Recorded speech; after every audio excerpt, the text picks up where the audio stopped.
You might ask yourself the question, why do we have a judge speaking to us? We're technical educators, right? And it turns out that for us in our program, every time we reached out to the community for leaders in DeKalb County, it's really paid dividends for our program. And Judge Haynes fits this bill, certainly. She's a chief judge for the Juvenile Court System of Georgia. She was the founder, or DeKalb County, I'm sorry, and the founder of the Rebound program. And the Rebound program has gained national attention because it provides wraparound services for youth who are in trouble. And it doesn't mean that they're not smart and have high capabilities for learning. It just means that they made some poor decisions when they were young. And they have a wraparound program, which she'll discuss, that really brings them around and puts them on the right track. And part of that is reaching out and finding training opportunities with colleges like Georgia Piedmont Technical College. I want to say DeKalb Tech still, because that was our former name, but Georgia Piedmont Technical College. So Judge Haynes has been in the juvenile court system for 10 years. I believe. 20 years. Formerly, it's like 15 years of that particular program. Okay. Formerly ran road practice.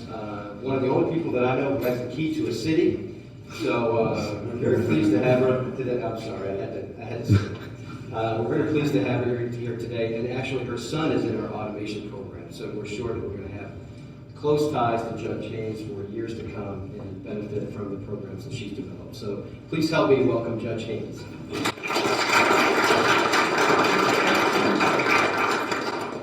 Can y'all hear me well? Yeah. Good, because I usually don't use the mic in such a small room. I'd rather just talk to you, okay?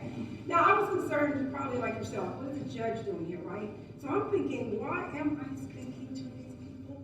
And I'm still concerned about that. So I do have a few questions. Was at any point in time, did any of you ever take your parents' car without their permission? Let me see a show of hands. Come on. Huh. That's by taking a motor vehicle. Okay. Did any of you ever have a fight at school? Yeah. Come on. Even though with broken nose? Broken nose? Okay. You just got a battery of aggravated circumstances. Okay. The others were simple bad. Come on, about to graduate from high school, decided to do that high school prank, went into the school. Oh, there it is.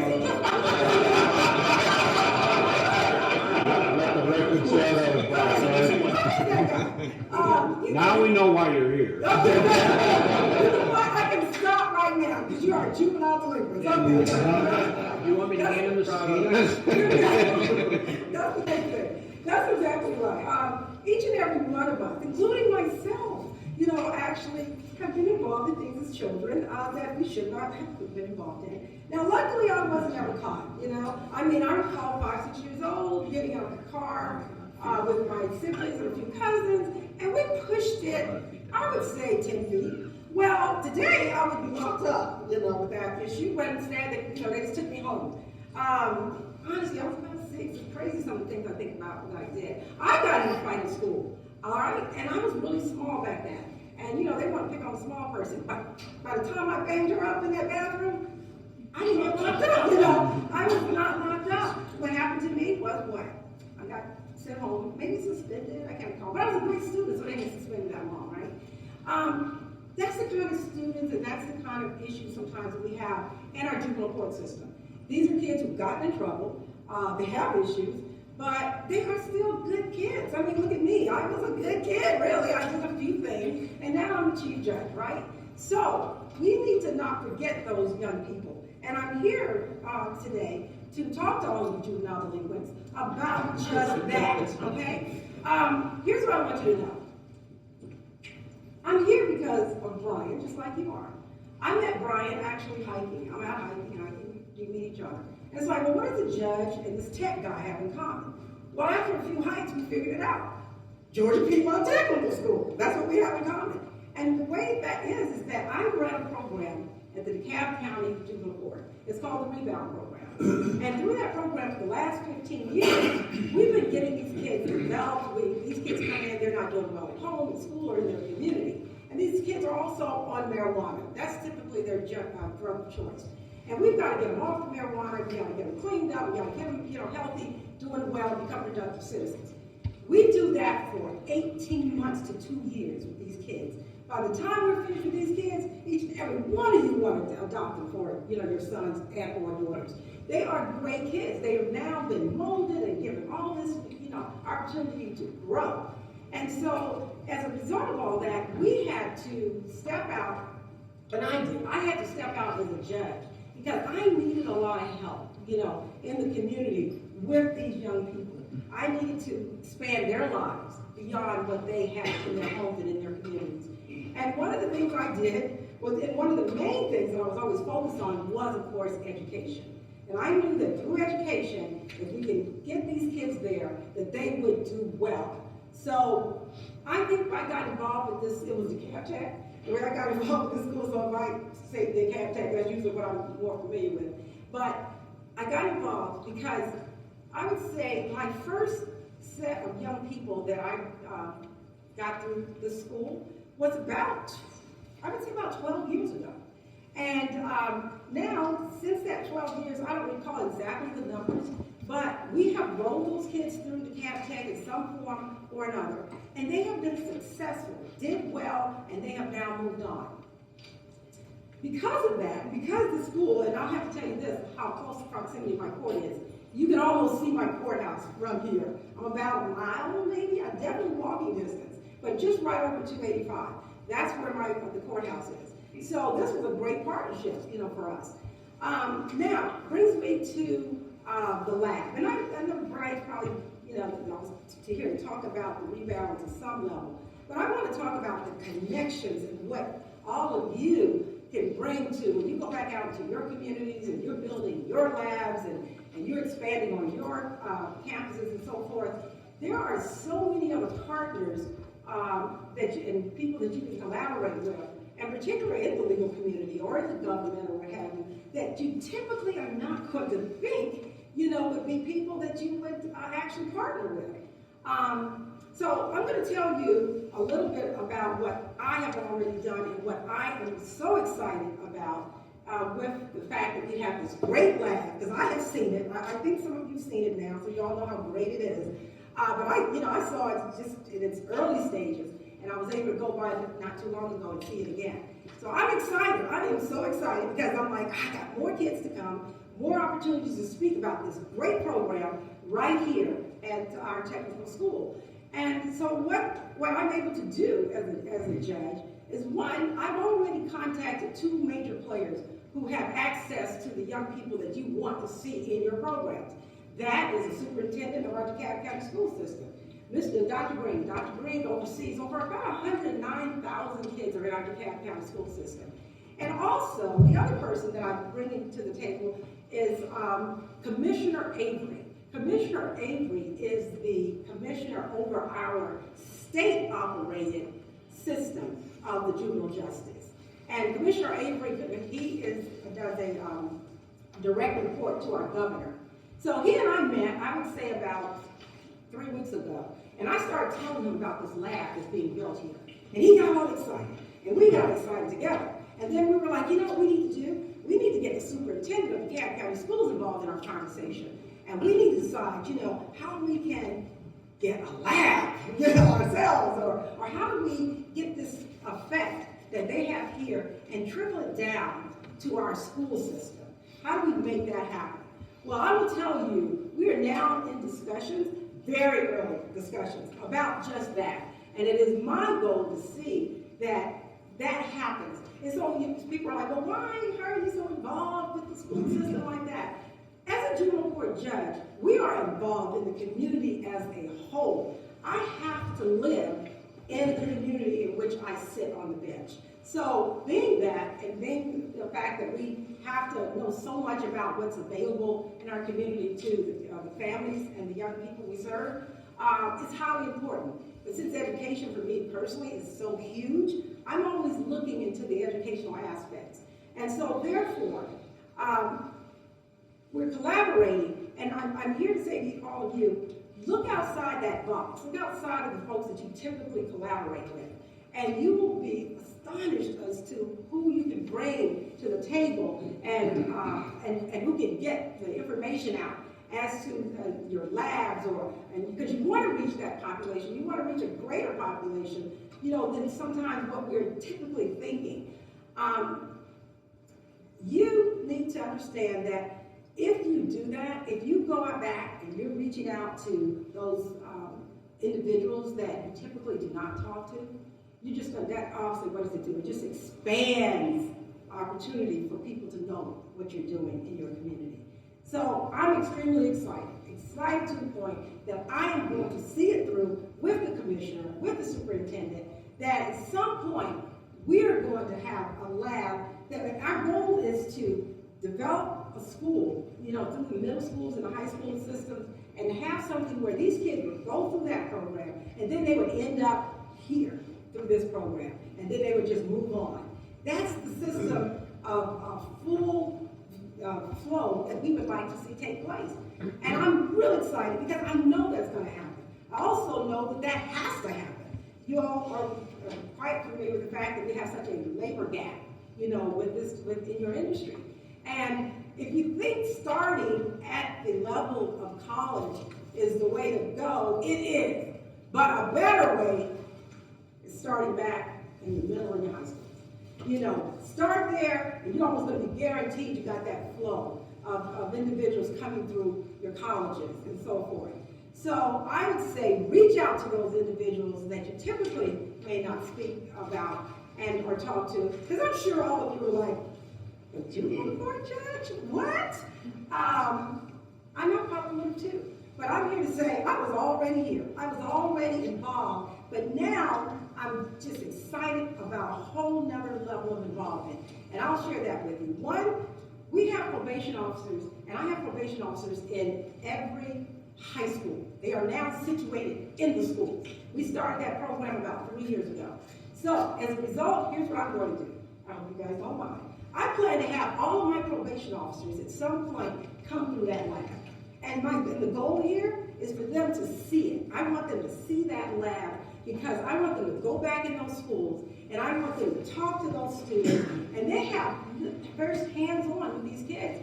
And with the schools, the counselors who are supposed to get the kids ready and prepared for college and all that. I guess you all know, there's like 2 of those people in a high school or something, maybe 1 or 2. And you've got 400, 500, thousands of them trying to graduate at one time. Really, how effective is that? And we all know it's not as effective. They're dealing with the top 10, the top 20, whatever. The truth is that's really what they're harping on, they're dealing with. But with my probation officers, not only are they there to just take care of the young individuals that are on their probation list, but they are also there as a preventive measure. When we have students in the schools that appear to be going in the wrong direction, our probation officers step into those schools. And probation officers, they are also individuals who must know what is going on in the community so that they're able to direct their students and young people to community educational facilities and everything else that we know that will benefit them. And this place, the lab, all that offers there at the technical school, it is very exciting. And it's exciting because oftentimes it's so difficult for the 4 years. The cost to get into 4-year colleges is high with some of the young families that we work with. And so having to let them know and having a broad opportunity through probation officers who are in the colleges to let them know about the lab and the great work at the technical school, it is our goal, as well as hoping to develop it from the middle schools to the high schools, to see that your industry will have that labor force that it needs, at least from the CAD count. So I am really thrilled because I'm going to be running off to actually sign a few warrants here and there at the court. But if you have any questions, and I'll be glad to answer right here, so. I'll take it with you. He'll say what he wants. You don't have to go too far. Here's what he wants to know. He wants to know whether or not I can seal his records. Yes. Okay, go ahead. It wasn't expungement. to pinpoint what you're saying, I think that's a great area for recruiting. It sounds like your probation officers almost are like counselors in a way, right? They are, absolutely. So, for all of us, when we go back to our municipalities, Yes. what judge is our target then? It's the juvenile court judge, and that's specific, obviously in In every that county. county where your facility is located. And so at the county building, we find the juvenile court judges, and we go after them, and when they drop the gavel, just like community service, you can say, or, do you do that? Do you say, or you go to community college? Well, here's what we do. When you're on the bench and you have that audience and you're excited, well, you can get everybody else excited. That's really what it's about, and letting, I read, let me see, was it 2007? I remember reading this because it's the whole reason why I'm behind this. But in 2007, there was an article in the Atlanta Journal-Constitution, and that particular article discussed the fact that for the next 20 years, that 70% of all jobs in the state of Georgia would only require a 2-year technical degree. That was great. I was like, what? Why am I sending my kids to 4 years of school and spending all this money? And so once I read that article, and then I did a little more research, and then I went to the U.S. Department of Labor and read all those stats and so forth. It was all true. This is exactly, and that's what you guys know. But you know what? Most of the folks I'm dealing with or I see, they don't know that. People still don't know. Why? Largely because we need you guys to help get that word out. You need to get out in the community and to these, I'm going to probably talking to the schools, but another place is the judge. And let me tell you about the juvenile court judges. We can convene a group like that. Typically when we call, they show up. The people in the community will show up. And once you come and tell a judge, look, come and visit my lab, come and see this, or come and see, and you get that judge is able to get that word out real quick, fast, and in a hurry. Yeah. So your Rebound program, is that something voluntary, or is that ordered as part of It's like this. It's like, you're going, aren't you? So yes, in a way it is voluntary. But you got that power persuasion from the bench, because either you go and you're released today with your family and you show back up to get in that program, or I'm locking you up.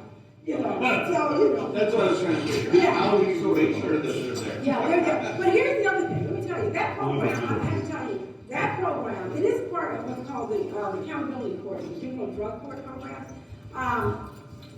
And I'm very happy to say this. My particular program was named the most efficient run juvenile drug court in the state.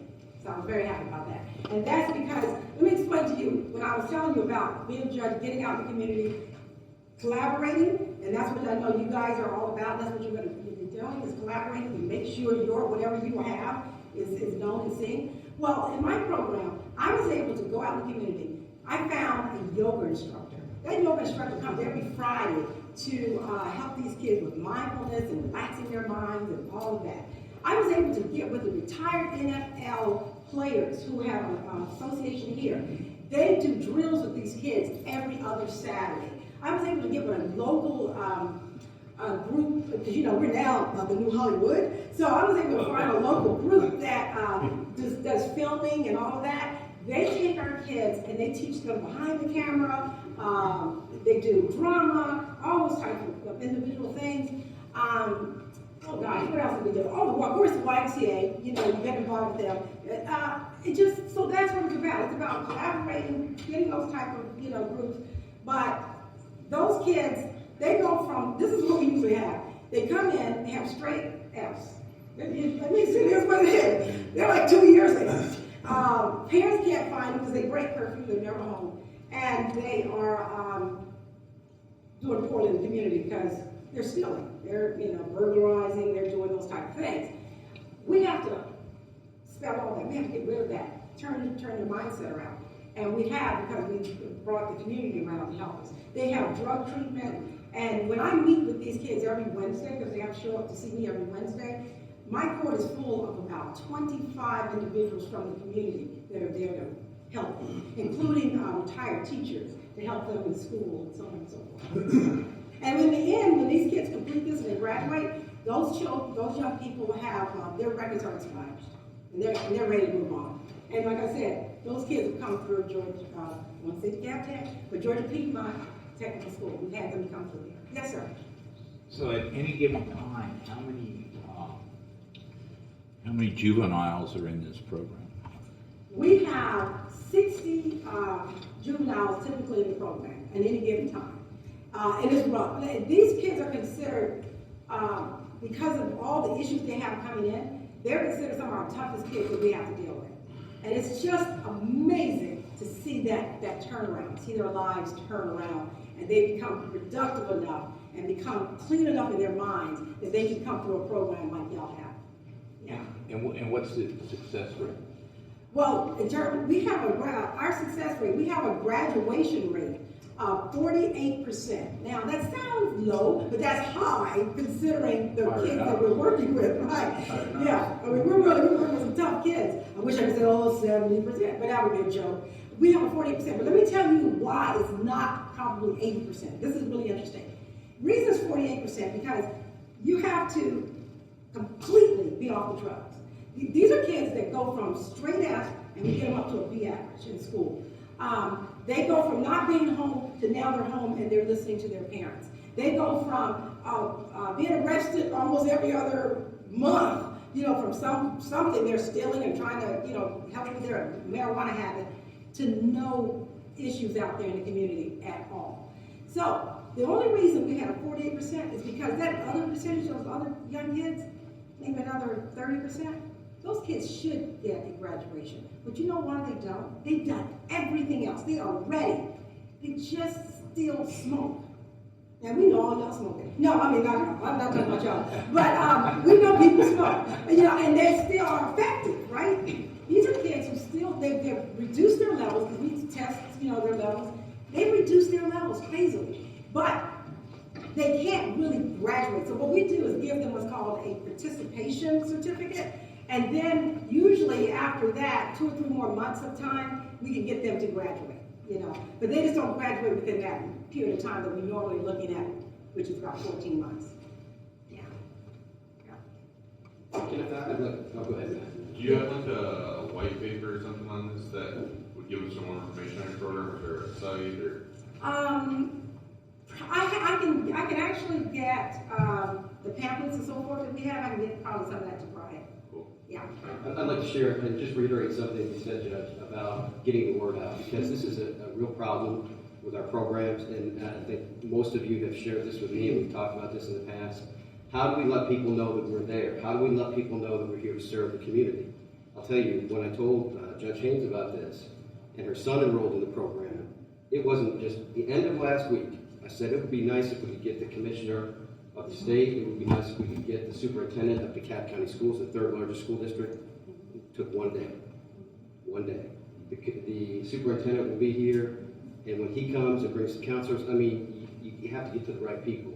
And from her position as a judge, she can get to all the right people. So the message that I'd like you to take away is think outside the box. Get to somebody in your area like Judge Haynes who can make it happen. Because if we take the message, we carry the water to people as counselors, it's kind of a loaded message. They say, oh, you have self-interest in this. But if they hear from you, it's a completely different ballgame. So that's the message that I wanted to bring. Thank you. All right, thank you.